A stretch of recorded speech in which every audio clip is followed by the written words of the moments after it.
بلند پروازیں دیکھی ہوں گی، لیکن باقر قالیباف کی یہ پرواز میناب 168 یہ کوئی عام پرواز نہیں تھی۔ یہ ایک چیخ تھی، ایک آنسو تھا جو آسمان سے گزر کر ضمیر عالم تک آ پہنچا۔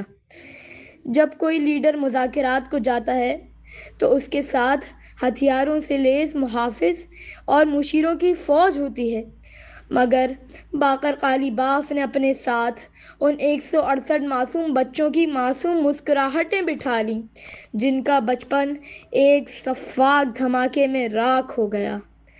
جہاز کی ہر نشست پر اس بچے کی تصویر تھی جس کی آنکھوں میں خواب تھے، ہونٹوں پر ہنسی تھی اور جس کا پورا جہاں ایک لمحے میں مٹ گیا۔ باقر قالیباف نے اس پرواز میں دنیا کو سنا دیا، میں اکیلا نہیں آیا، میرے ساتھ وہ ادھورے خواب، وہ خاموش چیخیں اور وہ ماؤں کی وہ آخری پکار ہے جس کا حساب آج بھی عالمی طاقتوں کے ذمہ قرض ہے۔ ان کا وہ ٹویٹ میری فلائٹ کے ساتھی بس ایک جملہ نہیں تھا،